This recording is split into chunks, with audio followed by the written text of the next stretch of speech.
Hello, I'm going to talk about the roots of banking in 5 minutes or less. And we're even going to set a timer so that way we're not going over that.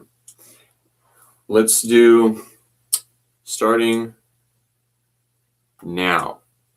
Okay, so roots of banking in 5 minutes or less. So I just did some math because there's no bullshit about math, right? Math lets us know where we're at in the universe. I mean, GPS, how much money we have, everything, right? So I did some math and I said, okay, let's just take a roundabout number, $20,000. Let's put it in a bank account for 10 years. And so I used my bank account for a foundation to go from. And I called my bank to make sure that I was accurate in what I was expressing. And she told me that my checking account, if I have more than $2,500 in it, which $20,000 is more than $2,500, I earn 0.01% interest APR. And I was like, wow, that's really next to nothing. And I said I did the math on that with the interest calculator, and it looks like you guys would owe me $20.01 of interest over a 10-year period. And she's like, well, yeah, that's about right. And I said, okay, well, but if I were to take a cash advance on a credit card, because that's what a bank is doing, is they're letting people borrow money against the money that has been deposited, right? And we have to recognize that this is a fractional reserve banking industry.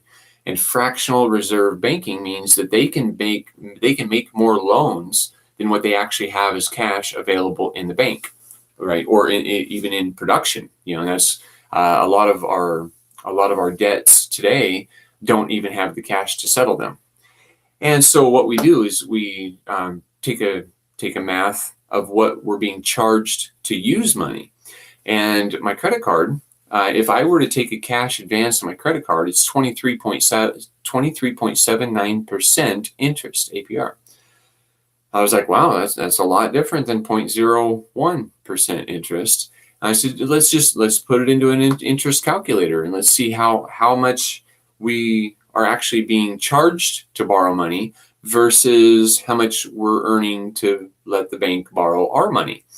And so I did the interest calculations on that, and I would owe, if I didn't make any if I didn't make any payments, and for 10 years on $20,000 on a cash advance on a credit card, can you even guess what I would have to pay back? Well, I only have 5 minutes, so I'm not going to let you guess for very long. $168,999 is what I would have to pay back on a $20,000 loan over 10 years. So it's no wonder that we are so upside down and backwards in how our civilization, can you call it civil, is functioning. And so there's a great video. It's called The Collapse of the American Dream. It's on YouTube. And if you type that in on your search menu, it's like a half an hour long animated illustration of how our banking system is actually working.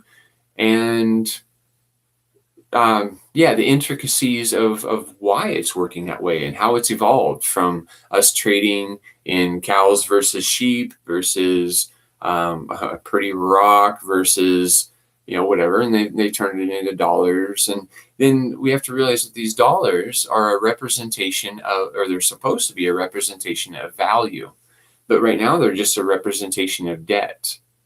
Because if we are allowing the Federal Reserve to ask the mint for money, the printing presses, they're running full force because trillions and trillions of dollars is needing to be printed for the amount of money that our public servants are spending, and for the services that we've been asking for, right? But the thing we have to ask is, are the services that we've been asking for being provided in the way that we want, or have they been provided in a way that has promoted scarcity, homelessness, depression, anxiety, stress, disease, and all sorts of ailment all the way through everything that we're doing? So I just want you to become educated on every aspect of the roots of what we're supporting. So that way, if we don't like it, then we can just change it. We can say, oh, well, that's not a good idea, right? And so then we change what we support and we change what we experience. And my time is up. Thank you. Have a good day.